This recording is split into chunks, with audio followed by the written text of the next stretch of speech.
Good evening everyone. I hope you guys are doing well. This side Nishant. So अभी हम अपना session लेके आए हैं 21 फैब का हिंदू का।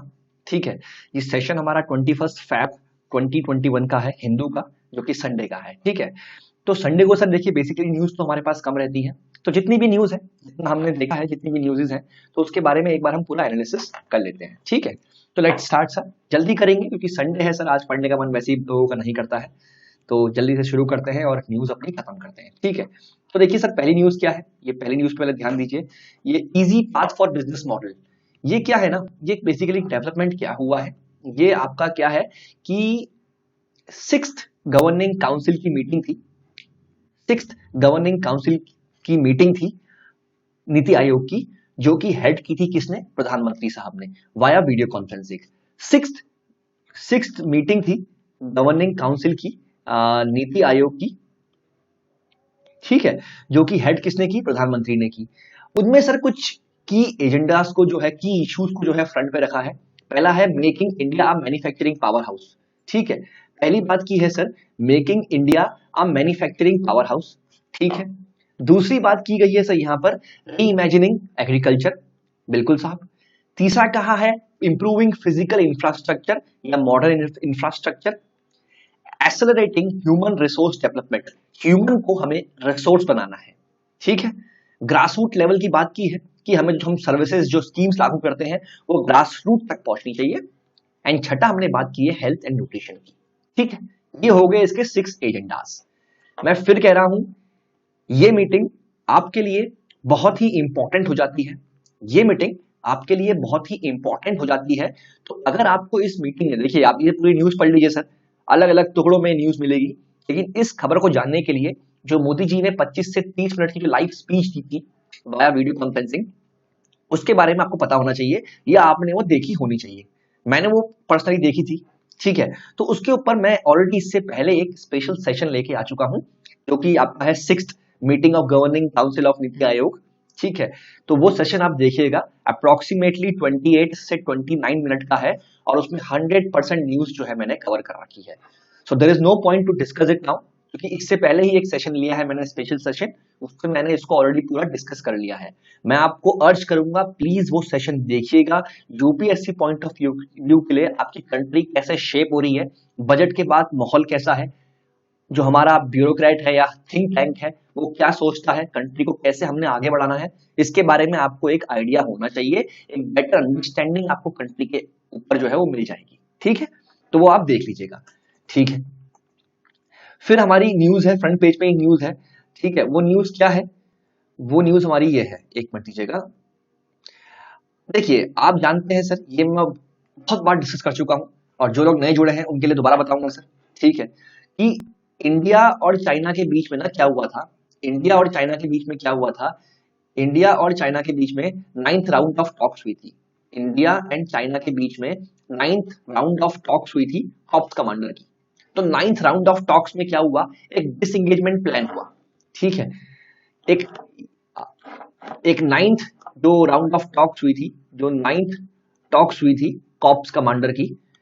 ठीक है, उसमें क्या हुआ था, उसमें डिसाइड हुआ कि हम पेंगोंग लेक, जो हमारा पेंगोंग लेक है, उसके नॉर्थ में, ये नॉर्थ सेक्टर है, और उसके साउथ में, जो साउथ यहाँ पर दिख नहीं रहा है अभी, उसके साउथ में हम लोग जो है अप्रैल से पहले की जो पोजीशन है, उसके साउथ में अप्रैल से पहले की जो पोजीशन है, हम वहां पर वापस से चले जाएंगे। ठीक है, ये बात हुई थी। अब क्या हुआ, अब डिसाइड अल्टीमेटली क्या हुआ, अप्रैल से पहले ना, अप्रैल से, देखिए यहाँ पर फिंगर्स हैं, फिंगर्स इन द सेंस ये रिजेस हैं कुछ, फिंगर 1 फिंगर 2। ठीक है, ये फिंगर 1 फिंगर 2 फिंगर 3, ऐसी 4 है, 5 6 7 8। तो अप्रैल से पहले ना, जो हमारी LAC line of actual control थी, ठीक है, जो हमारी एलएसी थी, लाइन ऑफ एक्चुअल कंट्रोल जो हमारी थी, ठीक है, वो क्या थी सर, वो फिंगर 8 से 8 थी, मतलब फिंगर 8 के बियॉन्ड, इसके पीछे था चाइना। ठीक है, और फिंगर 4 तक था इंडिया। ठीक है, ये हमारी लाइन थी। ठीक है, हमारी पोस्ट जो थी वो धन सिंह थापा पोस्ट हमारी कहां पर है, वो फिंगर 3 में है। कौन सी पोस्ट है सर, धन सिंह थापा पोस्ट। ठीक है, ये कहां पर है हमारी, ये फिंगर 3 में है, लेकिन हम फिंगर 4 तक कंट्रोल करते थे। एंड एलएसी कहां थी? एलएसी आपकी फिंगर 8 पे थी। इसका मतलब यह है कि फिंगर 4 तक इंडिया का बेस था। आखिरी पोस्ट थी हमारी धन सिंह थापा पोस्ट, हमारा बेस जो था फिंगर 4 के आसपास था। और फिंगर 4 से लेकर फिंगर 8 तक, फिंगर 4 से लेकर फिंगर 8 तक, समझिए, ध्यान दीजिए, फिंगर 4 से लेकर फिंगर 8 तक हम अमूमन पेट्रोलिंग किया करते थे, ठीक है। और चाइना वाले कभी हमें रोकते भी नहीं थे, क्योंकि आइडली ये पूरा इलाका हमने अपना ही कहा था। मतलब इन शॉर्ट फिंगर 8 तक हमारा इलाका था।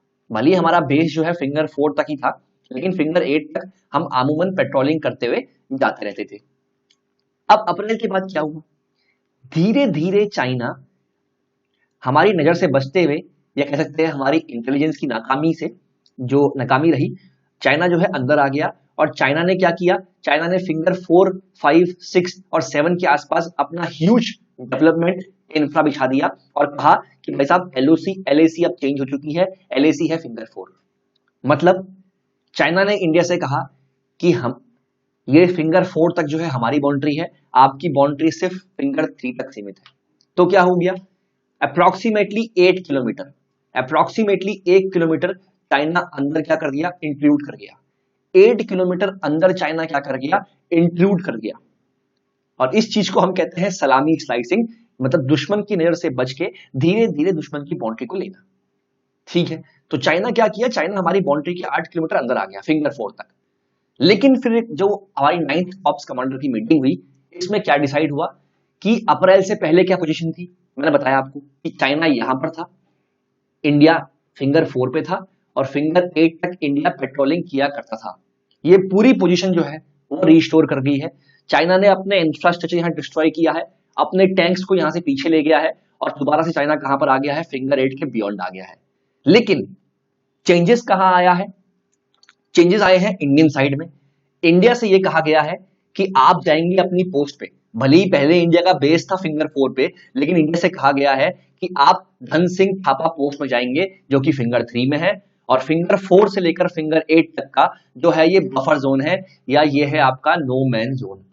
फिंगर 4 से फिंगर 8 तक की आपका है नो मैन जोन। यहां पर कोई भी पेट्रोलिंग नहीं करेगा कुछ समय के लिए। समझ में आया? तो अल्टीमेटली क्या हो गया? इंडिया फिंगर 3 तक सीमित है, चाइना फिंगर 8 के बियॉन्ड है, और फिंगर 4 से लेकर फिंगर 8 तक ये है नो मैन जोन। कोई बंदा यहां पर नहीं आएगा। थोड़े टाइम के लिए मोरेटोरियम भी लग गया किसमें? पेट्रोलिंग में। थोड़े टाइम के लिए पेट्रोलिंग भी जो है रोक दी है। ये मैंने बात की नॉर्थ पेंगोंग की, ठीक है। अब बात करते हैं साउथ पेंगोंग की। साउथ पेंगोंग को ना सर मैं 3 पार्ट में डिवाइड करता हूं। एक पार्ट मेरा ये है, ठीक है, दूसरा पार्ट सर मेरा ये है, ठीक है, और तीसरा पार्ट सर मेरा ये है, ठीक है। अब क्या है ना, साउथ पेंगोंग में समझिए, नॉर्थ पेंगोंग तो ठीक है, साउथ पेंगोंग में इंडिया के पास बहुत ही स्ट्रेटेजिक पोजीशन थी। कैसे? अल्टीमेटली चाइना चाहता है कि चुशूल पे कब्जा कर ले। अल्टीमेटली चाइना चाहता है वो चुशूल पे कब्जा कर ले। चुशूल इंपॉर्टेंट क्यों है सर? चुशूल इंपॉर्टेंट इसलिए है, चुशूल एक प्लेन इलाका है, चुशूल एक प्लेन इलाका है, और यहां पर एक हवाई पट्टी भी है, एयर स्ट्रिप भी है। अब ऐसे पहाड़ी इलाके में अगर कोई प्लेन इलाका है जहां पर हवाई पट्टी भी है, तो समझिए ड्यूरिंग वॉर या ड्यूरिंग कॉन्टिजेंसी ये एयर स्ट्रिप कितनी काम आ सकती है। यहां से हम फूड एंड लॉजिस्टिक्स, हमारी आर्मी जो रिमोट एरिया में डेवलप स्टेशन है, उनको हम प्रोवाइड कर सकते हैं। कहां से? चुशूल से। और चुशूल से लेह तक का रास्ता जो है, चुशूल से लेह का रास्ता जो है वो पूरा ओपन है। अगर चुशूल पर जिसका राज है उसको लेह तक की डायरेक्ट एक्सेस मिल जाएगी। तो चुशूल बहुत ही इंपॉर्टेंट है, और चाइना हमेशा से चुशूल को कंट्रोल करने की कोशिश करता है। अब पहली चीज, अगर चाइना इस रास्ते से आया, जो कि चाइना ने किया, चाइना इस रास्ते से आने की कोशिश की। चाइना जो ये आपके हेलमेट और ब्लैक टॉप है, चाइना ने इन दोनों को, कह सकते हैं कि इन दोनों को हासिल करने की कोशिश की। लेकिन इंडिया जो है चाइना के वर्जन वाला जो एलओसी है इससे आगे आया, और इंडिया ने ये हेलमेट टॉप और ब्लैक टॉप जो है कैप्चर कर लिया। इसके फायदे क्या है? ये बहुत बड़ी बड़ी ऊंची चोटियां हैं। अब अगर इन चोटियों में कोई बैठा हुआ है, फॉर एग्जांपल एलएमजी लेके बैठा हुआ है, तो इन चोटियों से दुश्मन को मारना बहुत आसान हो जाएगा, और चाइना की आर्मी यहां से घुसने की गलती नहीं करेगी। क्योंकि जो ऊंचाई में होता है ना, उसके पास बहुत ही बड़ा एडवांटेज होता है। तो ऊंचाई से दुश्मन को मारना बहुत आसान है। तो अगर हमारा कैंप है या हमारा जो बेस है इन ऊंचाइयों पे है, तो वहां से हम एक पूरी टुकड़ी को, चाइनीज टुकड़ी को आराम से रोक सकते हैं। तो पहला ऑप्शन चाइना का क्लोज हो गया। बात आती है सर दूसरे ऑप्शन की। अब यहां पर ना एक स्पेंगुर शो लेक है और ये स्पेंगुर गैप है। ये दो हिल्स हैं, इन हिल्स के बीच में ये गैप है, इसे हम कहते हैं स्पेंगुर गैप। और इस गैप के थ्रू चाइना जो है त्रिशूल तक पहुंचना चाहता है, लेकिन चाइना यहां से जा नहीं पा रहा है क्योंकि दो हिल्स इनके रास्ते में आते हैं। पहला है गुरूंग हिल्स और दूसरा है मगर हिल्स। अब इसको और अच्छे से समझाऊं मैं आपको, और बेटर अंडरस्टैंडिंग के लिए ये देखिए आप, ठीक है, और बेटर अंडरस्टैंडिंग के लिए ये देखिए। मान लीजिए दो हिल्स हैं, ये और ये बीच में गैप है और ये चुशूल है। तो चाइना इस पंगूर गैप का से चल के चुशूल तक आराम से अपनी एक्सेस ले सकता है। लेकिन क्या हुआ, इन चोटियों में कौन बैठा है, हिंदुस्तानी बैठे हैं, गुरूंग हिल्स और मगर हिल्स। यहाँ कौन बैठे हैं, हिंदुस्तानी बैठे हैं। अगर पूरी टुकड़ी अगर यहां से आने की कोशिश करती है तो इनको टारगेट करना हमारे लिए बहुत ही आसान हो जाएगा, और सिंस चाइना फिर यहां से आने की गलती नहीं करेगा, ठीक है। तो क्या हुआ, ये गुरूंग हिल्स और ये मगर हिल, इन दोनों को हमने कैप्चर किया है। तो चाइना ये स्पंगूर गैप से चुशूल तक नहीं जाना चाहेगा।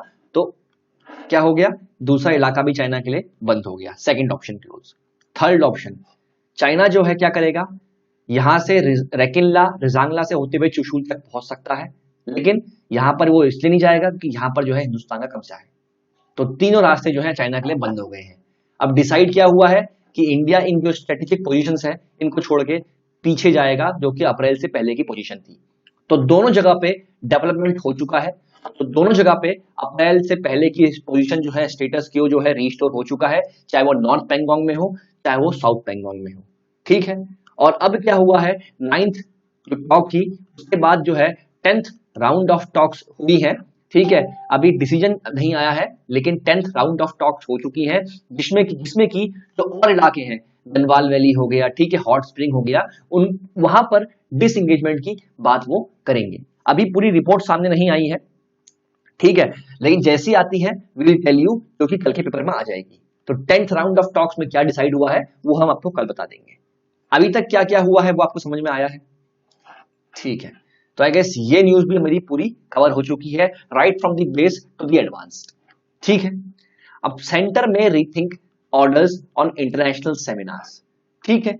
ये क्या चक्कर है सर, ये देखिए, the government would relook at the controversial order issued by the Ministry of Education in January that many scientists said curbs free scientific discussion at international fora, ठीक है। क्या होता है, कुछ इंटरनेशनल फोरा होता है या फोरम होता है जहां पर कुछ साइंटिस्ट मिलके जो है डिस्कशन करते हैं, गवर्नमेंट ने उस पर जो है कर्ब लगाया है, ठीक है। कर्ब मतलब गवर्नमेंट ने उस डिस्कशन को कहा है कि आप पहले हमसे परमिशन लेंगे। ऐसा क्यों है सर, गवर्नमेंट कह रही है there is no intent to curb academic and research interaction at all. Government का कहना भी ठीक है, हम एकेडमिक और रिसर्च इंटरेक्शन को नहीं रोकते हैं। आप एकेडमिक रिसर्च कीजिए, आप रिसर्च एकेडमिक कीजिए या इंटरेक्शन कीजिए एकेडमिक में, हम नहीं रखेंगे, ठीक है। लेकिन क्या है इसमें, क्या है, हमने किन किन चीजों में पाबंदी लगाई है डिस्कशन करने के लिए, उनके बारे में डिस्कशन करने से पहले आपको मिनिस्ट्री ऑफ एक्सटर्नल अफेयर से परमिशन लेनी पड़ेगी। वो क्या क्या है, वो है security of Indian state, border की बात कर रहे हैं अगर हम, नॉर्थ ईस्ट स्टेट की बात कर रहे हैं, जम्मू कश्मीर की बात कर रहे हैं, जो कि प्योरली क्या होता है, related to India's internal matter. समझ में आया आपके, नहीं आया? मतलब अगर कोई भी साइंटिफिक फोरम है, कोई भी फोरम है इंटरनेशनल फोरम, वहां पर हमारा कोई साइंटिस्ट कुछ डिस्कस कर रहा है, वहां पर हमारा कोई साइंटिस्ट कुछ डिस्कस कर रहा है, एक मिनट दीजिएगा,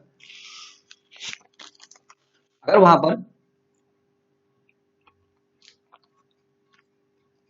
वहां पर हमारा कोई साइंटिस्ट कुछ डिस्कशन कर रहा है जो कि मैटर है हमारी इंटरनल सिक्योरिटी का, तो उसे मिनिस्ट्री ऑफ एक्सटर्नल अफेयर्स से प्रायर परमिशन लेनी पड़ेगी।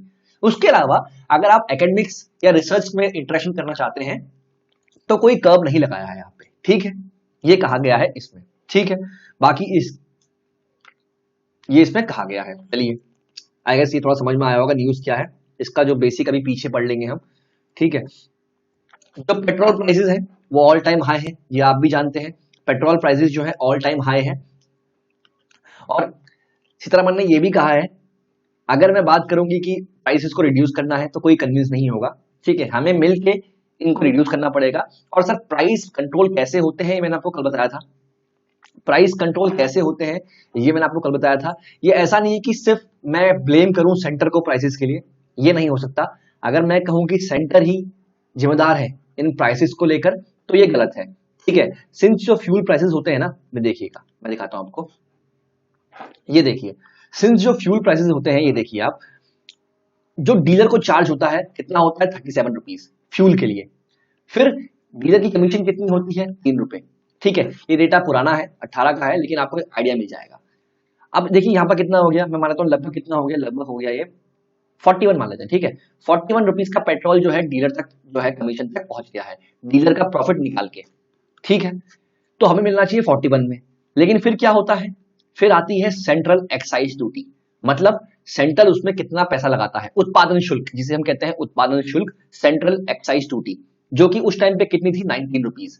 समझ सकते हैं 41 पे 19 रुपीज कितना परसेंट हो गया, आप समझ लीजिए।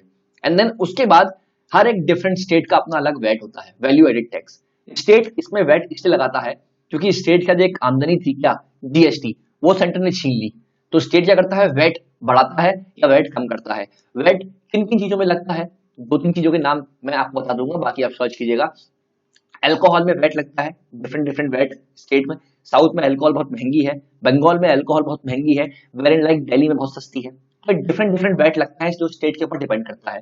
इसके अलावा उत्पादन शुल्क भी लगता है, ठीक है। तो पेट्रोल अल्कोहल में जो होता है इनमें जीएसटी लागू नहीं है, ठीक है। तो इसलिए क्या है, कहीं ना कहीं सेंट्रल एक्साइज ड्यूटी बढ़ चुकी है, स्टेट का वैट बढ़ चुका है। अगर इन दोनों में आपस में कोऑर्डिनेशन नहीं रहेगा तो ऑब्वियस सी बात है पेट्रोल के प्राइस जो है बढ़ते जाएंगे, क्योंकि इन दोनों को अपना फिस्कल डेफिसिट जो है वो कम करना है, ठीक है।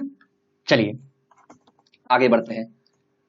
ये ऐसा कोई न्यूज तो नहीं है, सिर्फ नॉर्मल सी बात है कि आप कश्मीर के लोग भी आगे बढ़े, जम्मू कश्मीर के लोग आगे बढ़े और डेवलपमेंट में साथ दें, ह्यूमन को ह्यूमन रिसोर्स बनाए, ये बड़ी बात है और यही मोदी जी का एम है। तो यही देखिए एग्जाम्पल है, एग्जाम्पल के तौर पर साइड कर रहा हूं, ऐसा कोई इंपॉर्टेंट न्यूज नहीं है सच, कि 25 साल की आयशा अजीज जो है वो क्या है, एक पायलट बन गई है गो एयर में। तो ये कुछ है to be care of, Kashmir से भी डेवलपमेंट जो है हो रहा है। कश्मीर में भी जो लोग हैं वो इंटेलिजेंट है, उनको भी आगे बढ़ के आना चाहिए और उनके लिए ये एक प्राइम एग्जांपल सेट कर रही है, कौन, हमारी आयशा अजीज, ठीक है। And we are really proud of her. चलिए हम आगे बढ़ते हैं, ठीक है। थोड़ा समय दीजिएगा, मैं एक बार पेज खोल लेता हूं, कौन सा पेज में हमें सीधे आना है।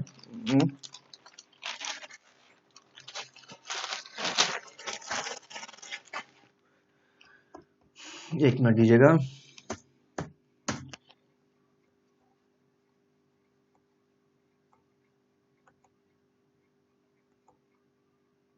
ये पहले मैं इसकी पूरी न्यूज खत्म कर दूं। कौन सी वाली न्यूज थी हमारी, ये सेमिनार वाली बात थी। इसमें हमने अभी तक क्या डिस्कस किया, इसमें हमने डिस्कस ये किया है, ठीक है। समझिए पहले पेज में मैंने इसका आपको ओवरव्यू दे दिया कि भाई क्या होता है। गवर्नमेंट ने कहा है कि अगर आप कुछ ऐसे मैटर में डिस्कशन करते हैं जो कि प्योर इंटरनल सिक्योरिटी का मैटर है, तो उसके लिए आपको मिनिस्ट्री ऑफ एक्सटर्नल अफेयर्स से क्या करना पड़ेगा, परमिशन लेनी पड़ेगी। लेकिन इसका मतलब ये नहीं है कि आप जो ये रिसर्च और एकेडमिक्स के बारे में डिस्कशन कर रहे हैं उसमें भी आपको पाबंदी लगा रहे हैं या कब लगा रहे हैं, ऐसा नहीं है, ठीक है। लेकिन इंटरनल सिक्योरिटी के अलावा कुछ सेंसिटिव सब्जेक्ट्स हैं उनको भी इंक्लूड किया गया, जैसे political, scientific, technical, commercial, personal subjects with provision for sharing of data in any form presentations, ठीक है। चलिए, और यही कह रहे हैं कि इसको जो है हमें हटाना चाहिए और जल्दी ही ये लोग उम्मीद कर रहे हैं गवर्नमेंट इसमें थोड़ा मॉडिफिकेशन लेके आएगी, ठीक है। ये वही है जो मैंने सेशन लिया है, इजी पाथ फॉर बिजनेस, ये आप देखिएगा, ठीक है, ये आप देखिएगा। इसके अलावा और कौन सी न्यूज है हमारे पास, ये एक देखिए, विद इन 2 डेज मैंने देखा है कि मैं खुद एविएशन इंडस्ट्री से बिलोंग करता हूँ, बिलोंग तो नहीं करता हूँ, सिक्योरिटी एजेंसी से बिलोंग करता हूँ और मेरा काम एविएशन में ही है, एयरपोर्ट्स में ही है। तो मैं इस चीजों को बहुत बहुत बारीकी से जो है फॉलो करता हूँ। ये कल ही ऐसा हुआ, एक फ्लाइट थी जो कि आई एम नॉट श्योर कहाँ, शायद दुबई से आ रही थी, यूएई से आ रही थी, if I am not wrong, right, check कर लीजिएगा, यूएई से आ रही थी। और वो आके यूएई से जो है इमरजेंसी लैंडिंग कराई उसने। इमरजेंसी लैंडिंग हुई कहाँ पर, उसकी कोझीकोड में हुई थी या त्रिवेंद्रमपुरम में हुई थी, त्रिवेंद्रम में हुई थी, आई एम नॉट श्योर। लेकिन क्या हुआ, वो एयर इंडिया की फ्लाइट थी, इमरजेंसी लैंडिंग हुई थी, ठीक है। और सेकंड डे क्या हुआ है, एक एयर इंडिया की एक्सप्रेस फ्लाइट है जो दोहा से आ रही थी, उसका जो है लैंडिंग के टाइम कंट्रोल लॉस हो गया और वो जाके एक पोल से टकराई है। लकी क्या हुआ है कि सारे पैसेंजर जो है अनहर्ट जो है वो एस्केप कर गए हैं। ठीक है, तो एक कुछ नहीं था, ये नॉर्मल सी बात थी जो बताई मैंने आपको कि 2 दिन में लगातार 2 मेजर इंसिडेंट्स हमने देखे हैं। अभी तक इनमें लॉस ऑफ लाइफ और लॉस ऑफ प्रॉपर्टी नहीं हुआ है, but we should be sure that जो एविएशन इंडस्ट्री है उसमें जो है और ज्यादा जो सेफ्टी मेजर्स का जो है ध्यान रखना चाहिए, सिंस सबसे ज्यादा फास्टेस्ट ग्रोइंग इंडस्ट्री जो है सर वो एविएशन ही है। तो इसमें जो है सेफ्टी मेजर्स का जो है ध्यान रखना चाहिए एंड देन आगे बढ़ना चाहिए। ठीक है, चलिए और क्या चीजें हैं हमारे पास सर पढ़ने को आज, और क्या चीजें हमारे पास पढ़ने को, जो कि ये जो कॉन्फ्रेंस हुई थी इसमें जो जगन मोहन रेड्डी है आंध्र प्रदेश चीफ मिनिस्टर, इन्होंने दोबारा से वही डिमांड जो रखी है इन्होंने कि आंध्र प्रदेश को क्या होना चाहिए, said that central government is obliged to grant special category status to Andhra Pradesh as per the commitment given as a parliament as pre condition to bifurcation. जब आंध्र प्रदेश और तेलंगाना का बाइफर्केशन हो रहा था ना, तो एक कंडीशन रखी गई थी कि भाई ऐसा करेंगे कि आंध्र प्रदेश को हम स्पेशल कैटेगरी स्टेटस प्रोवाइड करेंगे। लेकिन सर सिंपल है, क्यों लड़ रहे हैं ये स्पेशल कैटेगरी स्टेटस में? कोई भी सेंटर की स्कीम ना अगर लॉन्च होती है कहां पर, कुछ ऐसे स्टेट में जिनको की स्पेशल कैटेगरी स्टेटस का दर्जा मिला हुआ है, तो क्या होता है सेंटर 90% कंट्रीब्यूट करती है अप्रोक्सीमेटली, मतलब ज्यादातर केसों में ऐसा होता है, और वेर इन वो इंडिविजुअल स्टेट जो है वो 10% कॉस्ट जो है बेयर करता है किसी भी सेंटर के प्रोजेक्ट की। ठीक है, लेकिन अगर कोई नॉर्मल स्टेट है तो वहां अब 75% और 25% होता है, तो कहीं ना कहीं फायदा होता है। वो स्टेट जिनको स्पेशल कैटेगरी स्टेटस का दर्जा मिला होता है वहां क्या होता है, वहां उनको ज्यादा ग्रांट मिलती है, उनको वहां ज्यादा ग्रांट मिलती है और बहुत सारे बेनिफिट्स हैं ये स्पेशल स्टेटस को मिलने में। ठीक है, कुछ स्टेट जिनको ये दर्जा प्रोवाइडेड है, हिमाचल है, उत्तराखंड है एंड सो ऑन, राइट। तो चलिए हम आगे बढ़ते हैं। ठीक है,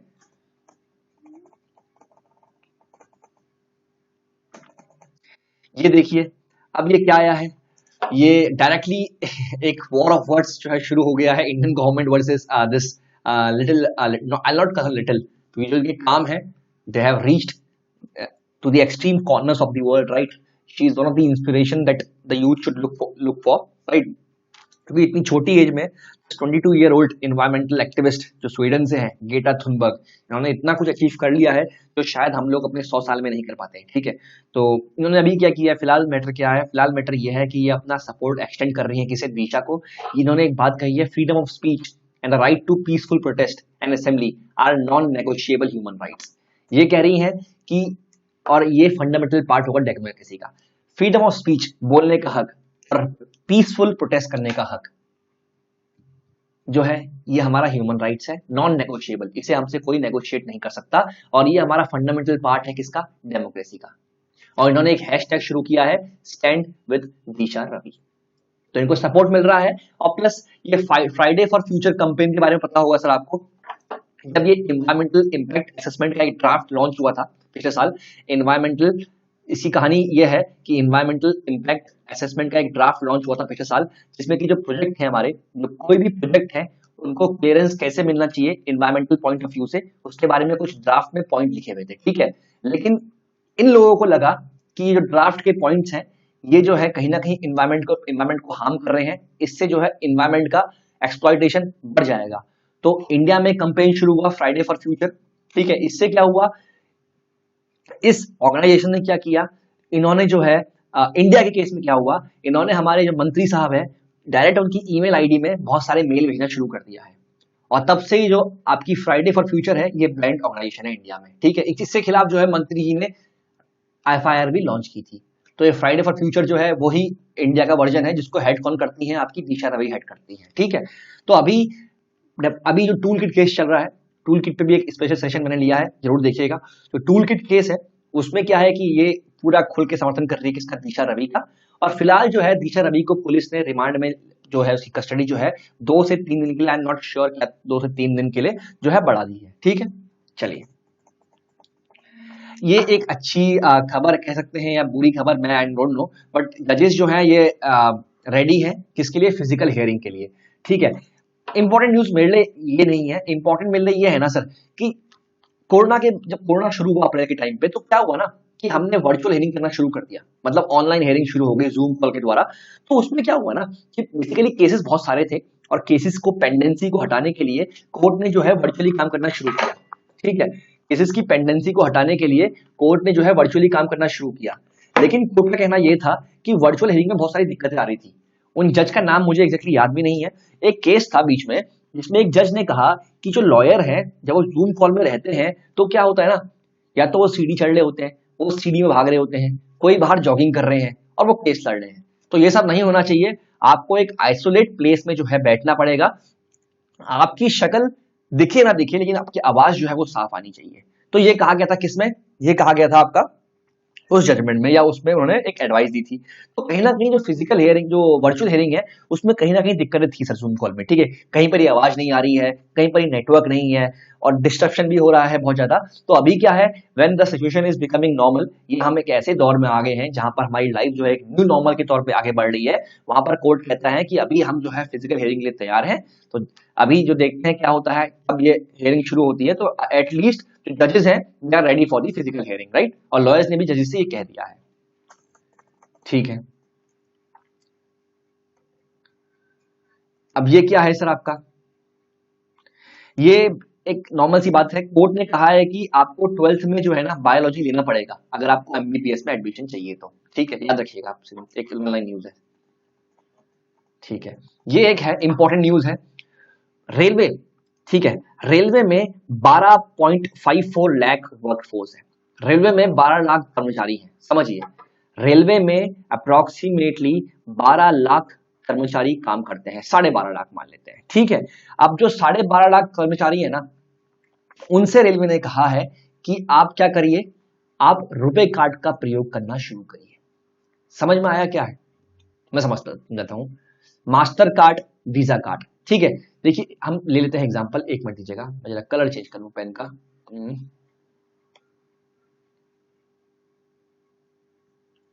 ठीक है, देखिए एक मैं मान लेता हूं मास्टर कार्ड, एक मैं मान लेता हूं वीजा कार्ड, इसके बदले में मानता हूं क्या, रुपए कार्ड।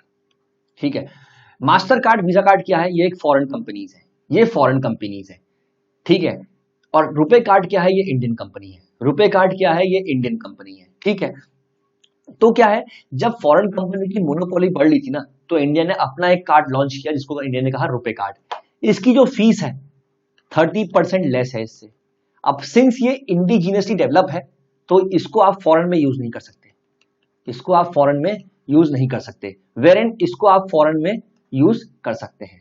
ठीक है, और ये इनकी मोनोपोली को रोकने के लिए है। इसमें चार्जेस भी जो होते हैं सर बहुत कम होते हैं। और अभी क्या है, इंडिया ने रुपए कार्ड का एक इंटरनेशनल वर्जन जो है लॉन्च किया है, जिसमें कि ये कार्ड जो है ये फॉरेन में भी आप यूज कर सकते हैं। तो यही डिफरेंस है रुपए कार्ड और ये रुपए कार्ड और मास्टर और वीजा कार्ड में। मास्टर वीजा सेम ही मान लीजिए इनको, ये फॉरेन कंपनीज है, और रुपए जो है ये इंडियन कंपनी है जो किसके अंदर आती है, national payment corporation of India, NPCI, if I am not wrong, यही एनपीसीआई कहते हैं इन्हें, national payment corporation of India, ये इसके अंदर आता है। ठीक है, तो ये डोमेस्टिकली इंडिजिनियसली डेवलप है, इंडिजिनियसली डेवलप्ड है। और इससे क्या होगा, आत्मनिर्भर भारत को जो हमारा एम है आत्मनिर्भर भारत, उसकी तरफ ही हमारा एक कदम है। और रेलवे ने अपने वर्कफोर्स जो कि 12 लाख की है उनसे कहा है कि आप कहां स्विच कीजिए, रुपए कार्ड में स्विच कीजिए। और सर क्यों नहीं करेंगे, हमें जो है उसमें चार्ज कम पड़ेगा।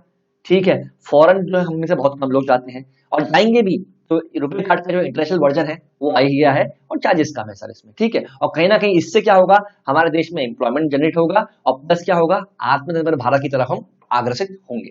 तो ये बहुत अच्छी बात है। ठीक है, चलिए एक फोटो में मेरे पास होगी दिखाता मैं आपको रुपए कार्ड की। ये देखिए, ये हो गया आपका रुपए कार्ड। ये देखिए ना, ये रुपए कार्ड है।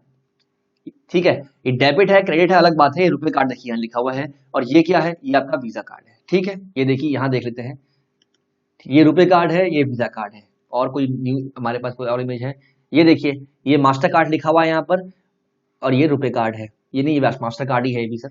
ठीक है, यहाँ देख लेते हैं, ये रुपए कार्ड है, ये भी रुपए कार्ड है, ये वीजा कार्ड है। आप एक कार्ड में साइड में लिखा होगा सर, आप चेक कीजिएगा आपको समझ में आ जाएगा। ठीक है, जैसे देखिए वीजा कार्ड, नीचे वीजा लिखा है, ये मास्टर कार्ड है, और ये क्या है, रुपए कार्ड है। अब डेबिट है क्रेडिट है वो अलग बात है। ठीक है, चलिए तो ये न्यूज भी हमारी खत्म होती पड़ रही है, हम आगे आगे की तरफ अग्रसर हो रहे हैं। चलिए ठीक है, और क्या न्यूज है हमारे पास सर, और क्या न्यूज है सर हमारे पास आज। ये इंडिया ने बैक किया है मालदीव्स को ऑन यूएन रोल। अब मालदीव्स क्या है ना, अब जो मालदीव्स के हमारे फॉरेन मिनिस्टर हैं, ठीक है, मालदीव्स के जो आपके फॉरेन मिनिस्टर हैं अब्दुल्ला शाहिद, ठीक है, ये क्या है, he is best equipped to be the president of the 76th session of the United Nation General Assembly. ठीक है, आई रिटरेट टुडे, ये कौन कह रहे हैं, हमारे फॉरेन मिनिस्टर कह रहे हैं जयशंकर साहब, आई रिटरेट टुडे, रिटरेट मतलब क्या है, मैं दोबारा से आज ये बात कर रहा हूं कि इंडिया पूरा सपोर्ट करता है किसे, candidature of foreign minister Abdulla Shahid for the president of the 76th session of the UN general assembly next year. ये उनका कैंडिडेचर जो है पूरा सपोर्ट करते हैं। Foreign minister Shahid with his vast diplomatic experience and its leadership qualities is in our view the best equipped to preside over the General Assembly of the 193 nations of the world। ठीक है, इसके बाद we will work together to make this a reality। We would really like to work with you during our membership of the UN Security Council for 21-22, said Dr. Jaishankar in his remark। Right? The senior Indian ministers said multilateral engagements was very important in the contemporary globalized system and maintained that India had always been a supporter of the largest participation of the Maldives। By joining the Indian Ocean Regional Association, ठीक है, rejoining the Commonwealth and by playing a greater role in the United Nations, Maldives has demonstrated its value in the Committee of Nations। The Maldives rejoined the Commonwealth in Feb 20, 3 years after it quit the organization। और जयशंकर साहब ने क्या किया है, इन्होंने 1 lakh 1 lakh additional dosage किसके दी है कोविड-19 की, किसको, अब उनके काउंटर पार्ट जो शाहिद साहब हैं। तो कुछ नहीं है सर, शाहिद साहब जो है 76 सेशन जो यूएन असेंबली का 76 सेशन जो है उसमें जो है उनका कैंडिडेचर भी है किस चीज के लिए, प्रेसिडेंटशिप के लिए, प्रेसिडेंट की गद्दी के लिए उनका कैंडिडेचर भी है। और इंडिया कह रहा है कि हम उनको पूरा सपोर्ट करते हैं, उन्हें बहुत एक्सपीरियंस है इस चीज में और हम उनका पूरा समर्थन करते हैं। इसके अलावा ये जो मल्टीलैटरल संस्थाएं जो होती हैं, ठीक है, जिसमें कि अलग अलग देश जो है ज्वाइंट होते हैं और वो साथ में मिलकर एक कॉमन गोल की तरफ काम करते हैं, उन्होंने कहा है इंडिया ने कि इनका रोल इस जमाने में बहुत इंपॉर्टेंट है, खासकर पोस्ट कोविड एरा में इनका रोल बहुत इंपॉर्टेंट है। और मालदीव की तारीफ की है, कहा है कि मालदीव ने कॉमनवेल्थ को ज्वाइन किया है और मालदीव ने दिखाया है कि वो इंटरनेशनल एरिना में आगे बढ़ के अपनी हिस्सेदारी में जो है पार्ट ले रहा है, वर्ल्ड में डेवलपमेंट में पार्ट ले रहा है। और सर आप भी जानते हैं कि इंडिया माले की जो रिलेशनशिप है वो कितनी अच्छी है मीनवाइल, क्योंकि इंडिया ने अभी डोजेस दी हैं, मतलब कि कोरोना की जो डोजेस है वो फ्री ऑफ कॉस्ट या ग्रांट के तौर पे मालदीव को दी हैं। ठीक है, तो इंडिया और मालदीव के संबंध आपके लिए एग्जाम पॉइंट ऑफ व्यू से बहुत इंपॉर्टेंट हो जाते हैं। अंडरस्टैंड, इस न्यूज का क्रक्स यही है कि इंडिया और माले के संबंध इस न्यूज में इस पॉइंट ऑफ व्यू से आपके लिए बहुत इंपॉर्टेंट हो जाते हैं। और सिंस इस पॉइंट पे जब इंडिया को 2 साल का जो है मेंबरशिप मिली है किसकी, यूएन सिक्योरिटी काउंसिल की, उस टाइम पे इंडिया जो है मालदीव का कैंडिडेचर जो है सपोर्ट कर रहा है किसके लिए, 76 मीटिंग जो होगी उसकी प्रेसिडेंटशिप के लिए। ठीक है, चलिए अब एक बस मैं इतनी नहीं बोलूंगा, ये हमारे जो साहब ये हमारे ये कह रहे हैं, श्याम शरण साहब कह रहे हैं कि faced withdrawal on LOC a concern. जो ये विड्रॉल हो रहा है एलओसी में, जो हमने पढ़ा क्या हो रहा है नॉर्थ और साउथ में, ये एक कंसर्न है। इनका कहना है कि ये एक कंसर्न है। तो ये ऐसा क्यों कह रहे हैं, क्या इनका मोटिव है, ये एक बार देख लेते हैं। ये ऐसा सर इसलिए कह रहे हैं, ठीक है, ये ऐसा इसलिए कह रहे हैं, ये कह रहे हैं कि faced withdrawal of troops rather than package deal, मतलब आपको सब विड्रॉल जो है साथ में करना चाहिए था, आप क्या कर रहे हैं, फेस में कर रहे हैं। ठीक है, ये क्या है, एक कंसर्न का पॉइंट है। क्यों है ऐसा, क्यों है ऐसा, ये कौन कह रहे हैं, set farmer national security advisory board chairman and farmer foreign secretary Shyam शरण। ये कह रहे हैं that setting up a buffer zone, जो हमने बफर जोन सेट किया है सर, कहां पर किया आप बताइए, जो नो मैन लैंड है, कहां से, 4 से 8 के बीच में, in the finger area of north Pangong. So even if temporarily meant that the troops would not return to the status quo और पोजीशंस प्रायर टू अप्रैल 20। अप्रैल 20 से पहले क्या था, फिंगर 4 तक इंडिया था और फिंगर 8 तक इंडिया क्या था, पेट्रोलिंग किया करता था। अभी क्या हो गया, 4 से 8 का बन गया बफर जोन, इंडिया 3 में है, चाइना 8 के बाद है। चाइना तो अपने पोजीशन पर आ गया है, लेकिन इंडिया को जमीन का लॉस हो गया है, ये कहना चाह रहे हैं और ये आपको भी समझना चाहिए। अगर आप इस मामले को समझते हैं तो ध्यान से सोचिए, कहीं ना कहीं इंडिया एक फिंगर लॉस इंडिया को हो चुका है, और बकायदा इंडिया फिंगर 4 से फिंगर 8 तक पेट्रोलिंग किया करता था, लेकिन इससे क्या हुआ है, इससे हमारी पेट्रोलिंग जो है वो अभी फिलहाल के लिए रुक गई है। ठीक है, चलिए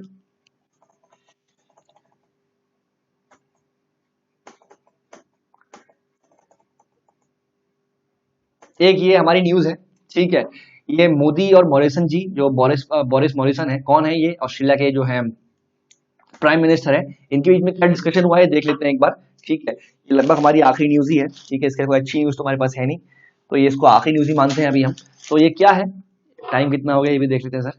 संडे है, पढ़ने का मन अब लोगों का करता नहीं है, जितना मैं कम ले पाऊं उतना कर रहा हूँ। ठीक है, Australian prime minister Scott Morrison साहब कह रहे हैं कि जो डिस्कशन कर रहे हैं वो साथ में किसके, मोदी जी के साथ में डिस्कशन कर रहे हैं। ठीक है, क्यों कर रहे हैं, अभी आप जानते हैं कि ऑस्ट्रेलिया में क्या हुआ है। फेसबुक और जो ऑस्ट्रेलियन कंपनीज है उसके, जो फेसबुक है और जो ऑस्ट्रेलियन गवर्नमेंट है उसके बीच में एक वॉर ऑफ वर्ड्स हो गया है, वॉर शुरू हो गया है, जिसकी वजह से क्या हुआ है, फेसबुक ने क्या किया है, टेम्पररी सस्पेंशन किया है ऑस्ट्रेलिया के फेसबुक अकाउंट्स का, मैनी ऑस्ट्रेलियन फेसबुक अकाउंट्स, जो कि बेसिकली न्यूज चैनल थे। ये मुद्दा एग्जैक्टली क्या है, इस समय अभी आऊंगा, ये मुद्दा एग्जैक्टली क्या है इस पे मैं अभी आऊंगा, थोड़ा धैर्य रखिएगा। ठीक है, बाकी ऑस्ट्रेलिया से हमारे संबंध जो है बहुत अच्छे हैं। ठीक है, हम क्वाड के मेंबर्स हैं, हम कॉमन चैलेंजेस में काम करते हैं, इंक्लूडिंग कोविड-19, सर्कुलर इकोनॉमी में हम काम कर रहे हैं। ठीक है, इसके अलावा हमने ओपन सीज में हमने साथ मिलकर भागीदारी की है। इंडो पैसिफिक में हम कहते हैं कि सिक्योर होना चाहिए और प्रॉस्पेरस होना चाहिए। ठीक है, इसके अलावा जो मीडिया प्लेटफॉर्म बिल है जो ऑस्ट्रेलिया लेके आया है, इसके बारे में यहां बात की है। ठीक है, mister Modi social media post on the conversation did not highlight the portion of the Australian bill, but जो मोदी का अकाउंट था मोदी जी का, उन्होंने इस बिल के बारे में बात नहीं की। समझिए, ऑस्ट्रेलियन प्राइम मिनिस्टर है, इंडियन प्राइम मिनिस्टर है, उन्होंने बहुत सारी चीजें डिस्कस की हैं, चाहे वो पोस्ट कोविड के बाद इनके जो है भागीदारी को लेके कहा है, या कहा है कि हमें एक ओपन सीज की बात करते हैं, सिक्योर इंडो पैसिफिक की बात करते हैं। ठीक है, या फिर हम बात करते हैं सर्कुलर इकोनॉमी की। इसके अलावा इन्होंने बात की उस बिल की, मीडिया प्लेटफॉर्म बिल की, तो ऑस्ट्रेलिया ने अभी अपनी पार्लियामेंट से पास कराया है। ठीक है, जिसको लेके ऑस्ट्रेलिया और जो टेक जाइंट्स है फेसबुक और गूगल, उनके बीच में एक तनाव का माहौल आ गया है। लेकिन मोदी जी ने अपने अकाउंट में इसके बारे में कोई डिस्कशन नहीं किया है। किसके बारे में, नए बिल के बारे में। अब वो सर नया बिल है क्या, under the new media bill, इसमें क्या है, जितनी टेक कंपनीज है और सोशल मीडिया जाइंट्स हैं, ठीक है, टेक कंपनीज और सोशल मीडिया जाइंट्स हैं जैसे कि फेसबुक एंड गूगल, उनको क्या करना पड़ेगा, जैसे मानिए मैं गूगल खोलता हूं। ठीक है, जैसे मान लीजिए मैंने गूगल खोला है, ये देख लीजिए मैंने गूगल खोला। ठीक है, एक मिनट दीजिएगा, एक मिनट दीजिएगा सर, सही टाइम पे कुछ नहीं खुलता है, सही टाइम पे जब होता है तो कुछ नहीं खुलता है। एक मिनट दीजिएगा, नहीं खुल रहा है, छोड़िए, सीधे इसमें ही आते हैं सर। ठीक है, एक बार तो कोशिश कर लेते हैं ना, नहीं खुल रहा है। तो क्या होता है ना, जितनी भी टेक कंपनीज है, गूगल, फेसबुक, अगर ये कोई लोकल न्यूज दिखाती है तो उनको रॉयल्टी पे करनी पड़ेगी उनके कंटेंट के लिए। फॉर एग्जांपल समझिए, मैंने गूगल का ओपन किया, मैंने गूगल खोला, गूगल ने मैंने लिखा कि आज 6th meeting of the NITI Aayog governing council, तो अलग अलग लिंक आ गए सर गूगल में अलग अलग लिंक आ गए। ये होगा टाइम्स ऑफ इंडिया का न्यूज होगी, ये हिंदू की होगी, ये मिंट की होगी, ये इंडियन एक्सप्रेस की होगी। तो मैं कोई भी लिंक खोल के उस साइट पे सीधे जा सकता हूं। अब अल्टीमेटली इंजन किसका है, गूगल का है, वेबसाइट किसकी है, गूगल की है, लेकिन न्यूज क्या चल रही है, न्यूज चल रही है इंडियन एक्सप्रेस की, न्यूज चल रही है मिंट की, न्यूज चल रही है हिंदू की, न्यूज चल रही है किसकी, बिजनेस टाइम्स की। तो क्या है, अल्टीमेटली आप न्यूज दिखा रहे हैं, तो गूगल से कहा गया है कि आपको इन न्यूज चैनल्स को रॉयल्टी पे करनी पड़ेगी, पहली चीज।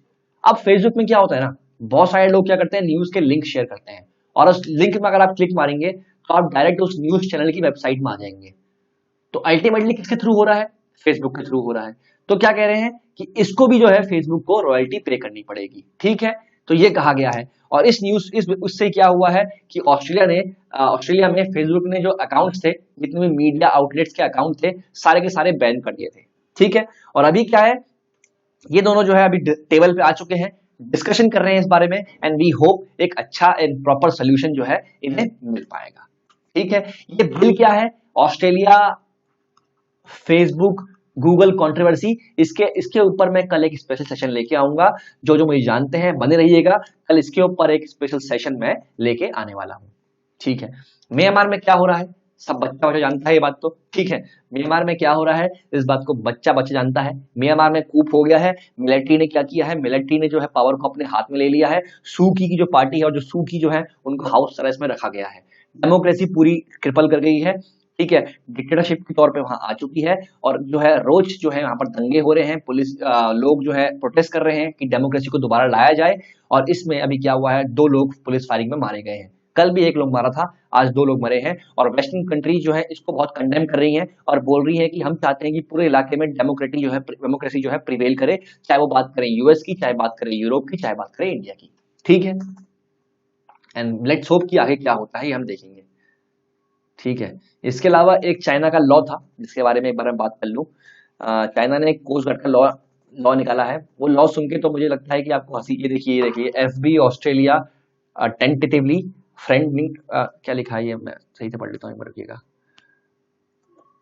FB Australia tentatively friended again Morrison, मतलब नेगोशिएटिंग टेबल पे आ गए हैं एंड वी होप कि एक प्रॉपर सोल्यूशन निकलेगा जो कि दोनों के लिए विन विन सिचुएशन होगा, ठीक है। China coast guard law raises concern, क्या मतलब है सर, चाइना ने एक कोस्ट गार्ड का लॉ निकाला है, इतना अच्छा लॉ है, आई डोंट नो कि वहां का थिंक टैंक कौन है, वो चाहते क्या है, are they looking for a war, are they living still living in environment जहां पर की बारबेरिज्म प्रिवेल करता है, आई डोंट नो कि उनका थिंक टैंक क्या है, क्या उनकी मेंटालिटी है, are they looking just to expand देयरसेल्फ।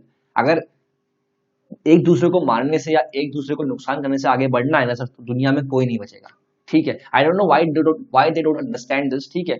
तो अभी ये क्या कर रहे हैं, ये सिंपल इन्होंने लॉ पास किया है कि which explicitly allow its coast guard to fire on foreign vehicles, ये इनका लॉ है।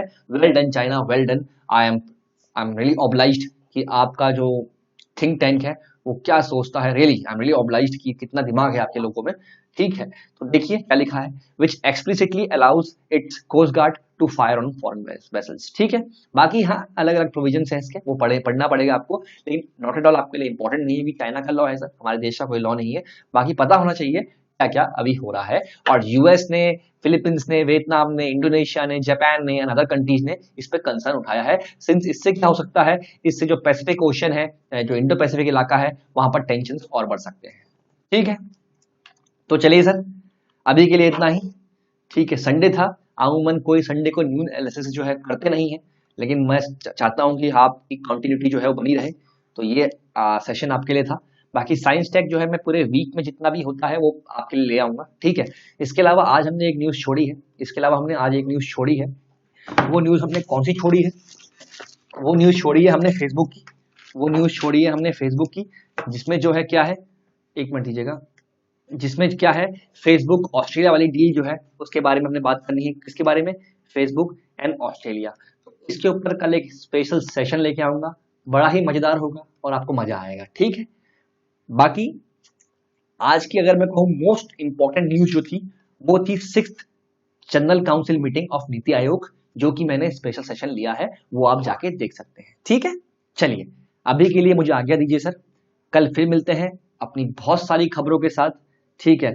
सर मैं कोशिश करता हूं कि सेशन छोटा हो जाए, ठीक है। My friends keeps on telling me कि आप सेशन छोटा कीजिए तभी लोग उसको देखने आएंगे, लेकिन समझिए सर मेरा पॉइंट सेशन छोटा करना नहीं है। देखिए इतना तेज पढ़ाने के बाद भी 43 मिनट्स लगते हैं मुझे हिंदू पढ़ाने में, और अगर मैं हर एक न्यूज को डीपली पढ़ाऊंगा ना सर, तो मुझे 1 घंटे से ऊपर लग जाएगा। अब चॉइस आपकी है, आप चाहते क्या। मैं ये चाहता हूं कि नॉलेज आपको पूरी मिलनी चाहिए, कोई कॉम्प्रोमाइज नहीं होना चाहिए नॉलेज में, ठीक है, चाहे 1 घंटा या 1.5 घंटा लग जाए, ठीक है। चलिए सर बाकी आपके ऊपर है, अगर आपको इस सेशन अच्छा लगता है तो please like, share and subscribe. Until then stay tuned,